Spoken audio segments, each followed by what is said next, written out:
Hey guys, 8808 here. So I filmed this video about 6 months ago using this camera and well, that did not go so great. If you're like me and you don't feel like learning how to use a camera properly, then yeah, don't buy this camera, complete waste of money. So with that out of the way, I figured today I would show you guys my console collection.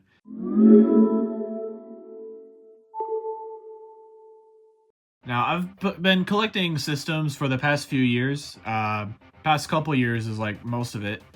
So I figured, yeah, just why not show it to you guys? Because I mean, like, I barely make videos as is. What else am I gonna do? So originally, I was going to do chronological order based on the system's release. However, I don't feel like doing that. So we're gonna do group by console manufacturer. We're gonna start with the one that I have the least of.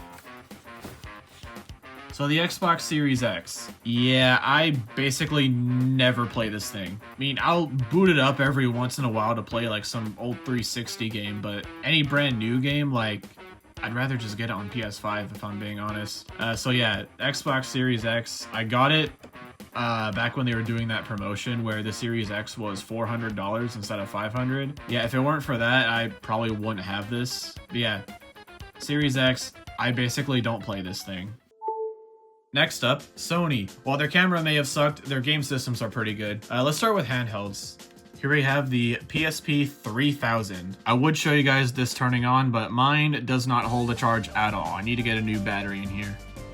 Maybe I'll get around to doing that eventually, but I got it because I wanted to mod it. Because let's be real, who doesn't want to mod their PSP? It's a PSP, alright. Next handheld, the PS Vita 2000. This was Sony's final handheld, if you don't count the PlayStation Portal, which I mean, that thing's basically just the Wii U, so yeah, why bother? This thing can actually play its own games. The other is, like I said, basically the Wii U. I actually got this before the PSP, because once again, I wanted to mod one, and after modding it, this thing's pretty cool. I think there's some power left in it. Ooh, there is. You can't mod your system without putting Doom on it. I mean, come on, man.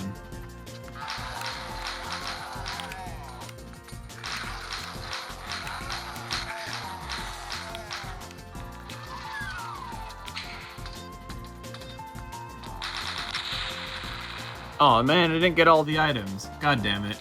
We also got anime. Well, that's the PS Vita for you.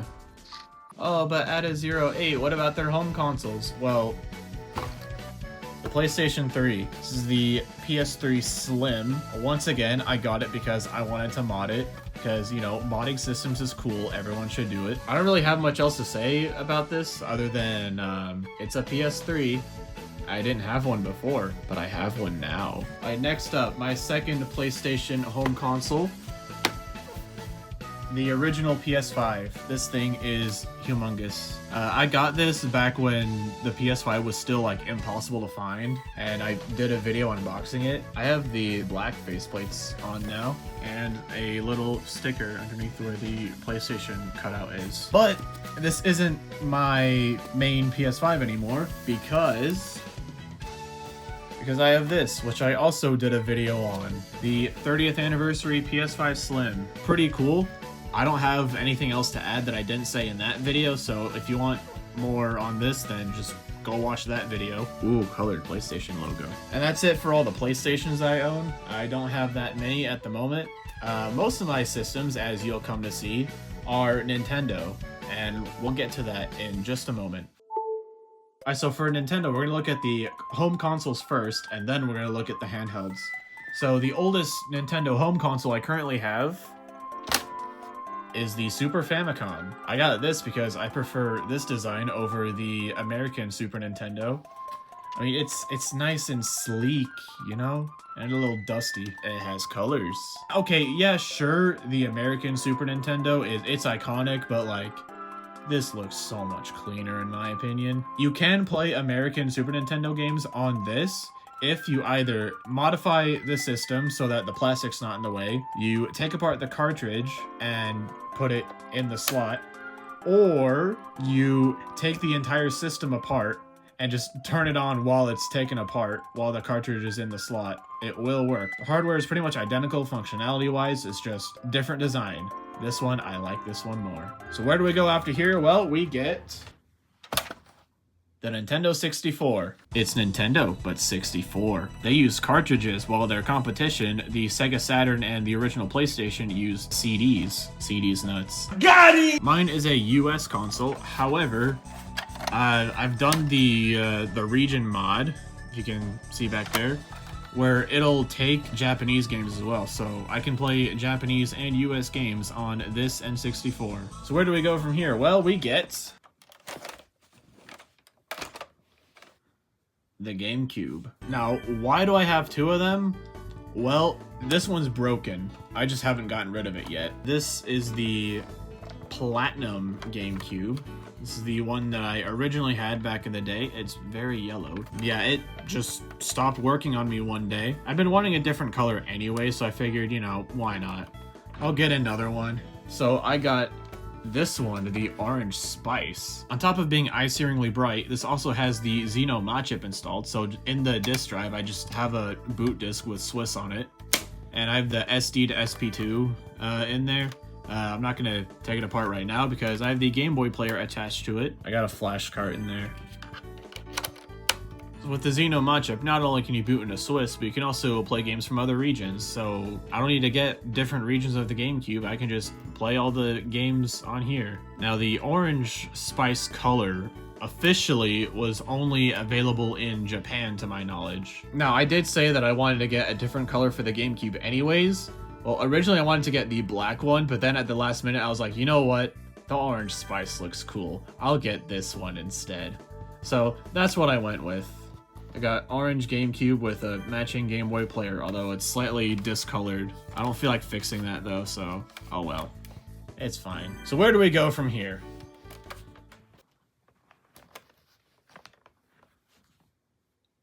So the Nintendo Wii. This right here is my childhood Wii. The very same one that I got for Christmas back in 2010. Some of you watching this probably weren't even alive yet back then, which don't tell me in the comments because you're gonna make me feel old. This one sits vertically and also has GameCube compatibility, controllers and memory cards. Although my particular system, I've like pulled out the cover so much that the memory card slot doesn't actually stay in there. It'll still fit just fine, but like there's nothing holding it in place. Like I can just pull it out with ease, whereas this one you have to like actually, you know, be careful with it. See, there's a little diagram showing you how to remove the cover. Yeah, I've done that so much where the click does not happen on this one. That has nothing to do with the cover itself, it's the tabs inside the system. But yeah, this thing I have like modded the absolute crap out of. I got friggin' the dark theme on it. I got a bunch of like WiiWare stuff and like Virtual Console. Mostly WiiWare. And like emulators and stuff I used to play back in the day. Yeah, this thing's great. But that's not the only Wii I have. I also have the Weezer. Okay, officially it was just blue, but like it's Weezer blue. Insert Buddy Holly riff. Yeah, they have the text horizontally now, and they got rid of GameCube compatibility. Other than that, it's just a Wii. You want to see something cursed?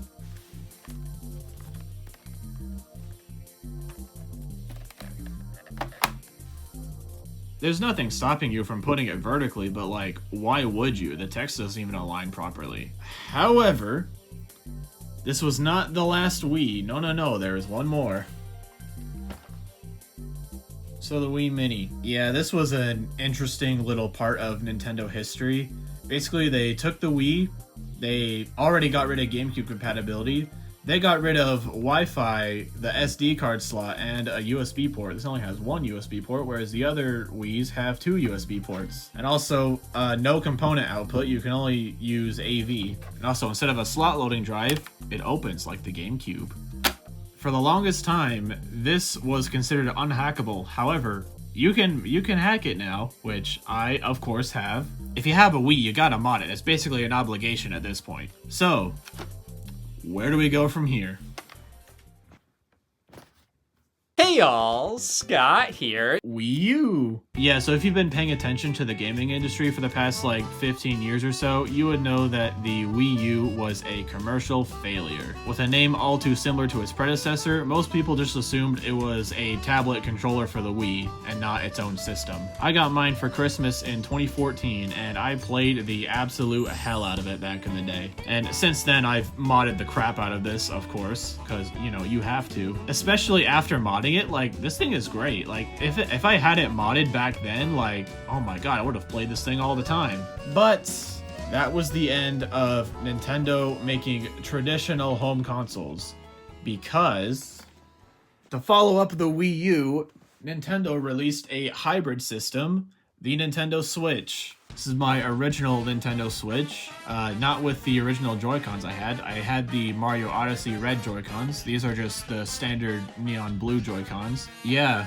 this thing is pretty like beat up because I've had it for so long. I barely use this thing anymore because I have since upgraded to its mid-gen refresh, the Nintendo Switch OLED with the neon red Joy-Cons. Ooh, that's how you know it's the main one, because, you know, 8008 of course obviously has red. Why does it look orange on camera? Better kickstand, that doesn't suck. A better screen. The screen looks better than the original Switch. Whoa. It also has more internal storage, and the dock has an Ethernet port. Good for you if you care about that, I guess. But that's not it for the collection. No, we haven't gotten to the handhelds. The proper handhelds, not the hybrid.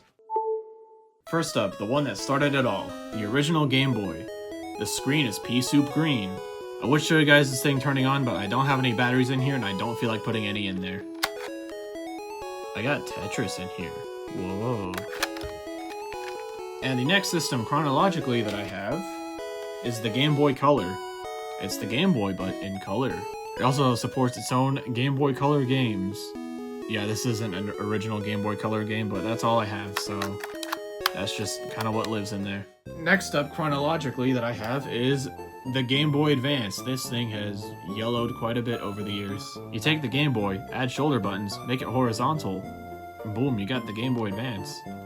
Also, it's 32-bit now instead of 8-bit. The cartridges are also smaller. And once again, I don't have any batteries in here, so I'm not going to turn it on. Sorry. It won't turn on! Next up, the Game Boy Advance SP. This thing has rechargeable batteries and a backlight.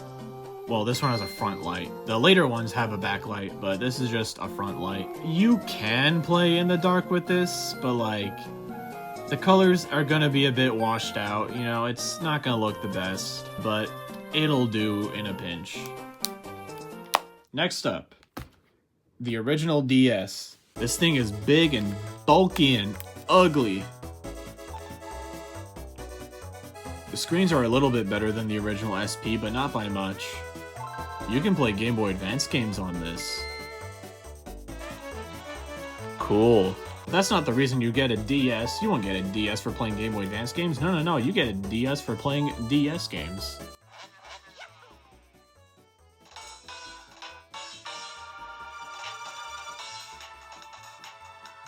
Mario. Next up in the DS line, we got the DS Lite.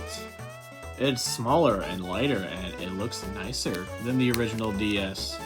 Also, the screens are much better, much brighter, much more colorful. It doesn't recognize the flash card that's in here. God damn it.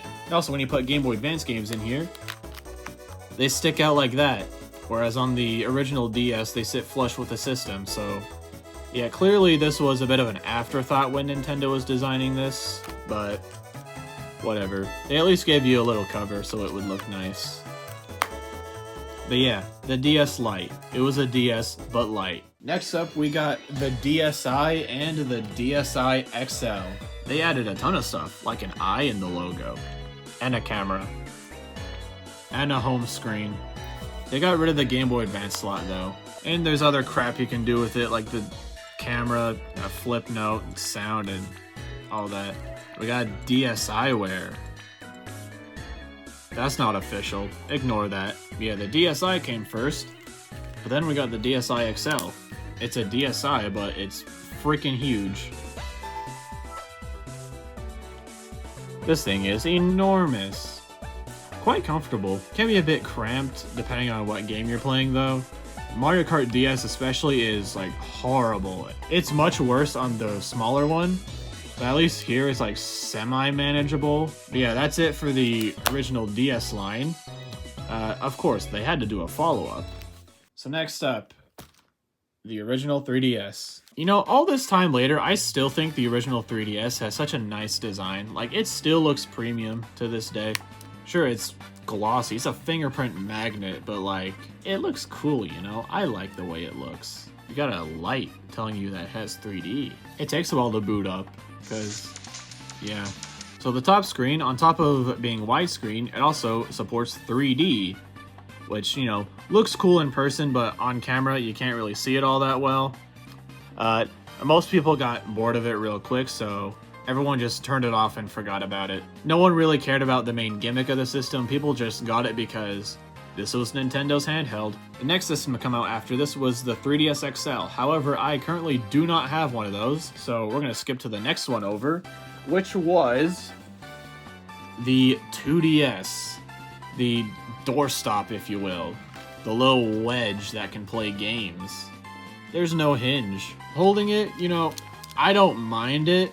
Would I want to play games like this? Probably not. The face buttons and the circle pad, like, that's just fine, but if you're using the D-pad, it can be a bit cramped. So why did they do this? Well, they wanted to make a 3DS that was cheap, and also they got rid of the 3D screen, hence why it's called the 2DS and not the 3DS. So the 2DS, right? It's a 3DS, but 2D. I don't have much else to say about it.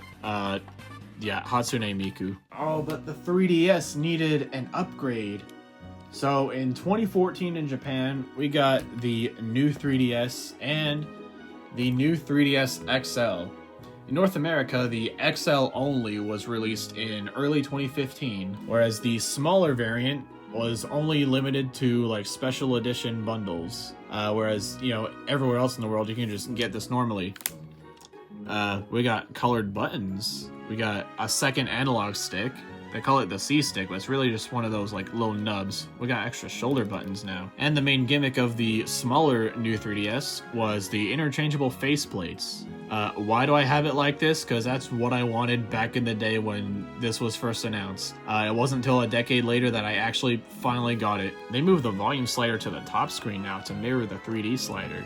They got rid of the light on the 3DS XL, and every 3DS since then has not had the light. Anime. Yeah, so alongside the interchangeable faceplates, the 3DS also got themes that people could buy. Now, while the faceplates were only specific to this model, the themes came to every 3DS as an update. So you could go change the theme to anything you wanted. You could buy more at the theme shop. Keyword, you could. The theme shop was tied to the eShop, obviously, and the eShop has since shut down, so the only way you can get themes now is, well, art. That's okay, because there are themes like this one that only came out in Japan. There were some other themes that came out in like other regions that North America did not get, so if you want these themes, well, you know what to do. This 3DS just kind of has like whatever on it. Yeah, I'll typically play this 3DS so I feel like playing something, but where does that leave this one? So this, like I said, is the new 3DS XL. It's a new 3DS, but big. The color is only on the letters instead of the entire button, which, man, that's kind of lame. Also, no interchangeable faceplates. You're stuck with whatever you had previously. So what makes this particular 3DS special? Well, this is my main 3DS. This is the one that I got for Christmas in 2015. I was 12 years old back then, so this is my childhood 3DS. This has everything that I bought back in the day, and, you know, some other stuff. So why would I play this one? Well, this has all the stuff that I didn't, what shall we do with a drunken sailor? Soon may the Wellerman come to bring us sugar and tea and rum. But yeah, I have a lot of memories associated with this particular system.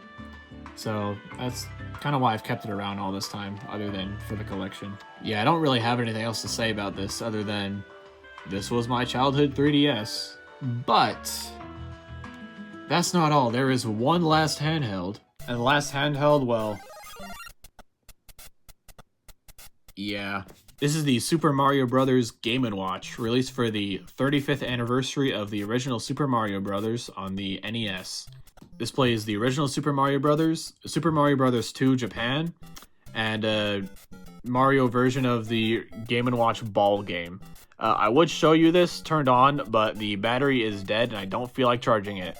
This thing has USB-C. Every other Game & Watch before this used, like, watch batteries. And then a year later, they did a Zelda one, but, like, I'm gonna be real, I'm not a Zelda fan. I don't care enough to get it. But yeah, that's it for the collection. Sorry it was a bit anticlimactic, but that's just how it is. Let's see, any honorable mentions?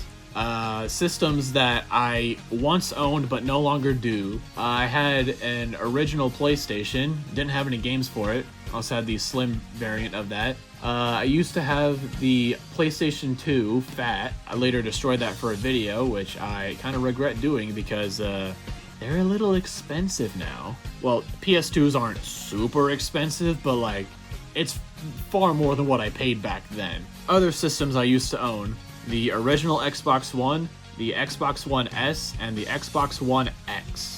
Yeah, the Xbox One was the same thing as the Series X for me, where I would mainly play it for like 360 stuff, which I remember back when the original Xbox One came out, like I was mad that it didn't have backwards compatibility, because like every Xbox game I wanted to play was 360, and you know, Xbox One not being compatible back then basically meant it had no games that I wanted to play. Like, yeah, Peggle too, but like, come on, it's fucking Peggle. Hey guys, Future 8808 here. There's a couple of systems I forgot to mention. First one being the V-Smile. I had a handful of games for it back in the day, but I later destroyed it in 2016 because I was too old for it by then, plus it was getting thrown out anyways. Another system I forgot to mention was the original Xbox. I bought it at a thrift store in 2016 and didn't have any games for it, and later destroyed for a video. Well, if you want me to do another video where I talk about all the controllers I have, then let me know in the comments. I don't have anything else to add, so with that, 8808 signing out. See you later. But yeah, shit, I dropped it. All right, and for Nintendo, we're gonna do the same thing we did for Sony, where we looked at. Wait, that's not what we did. So in the Xbox One S and the Xbox One S X, they're all the same.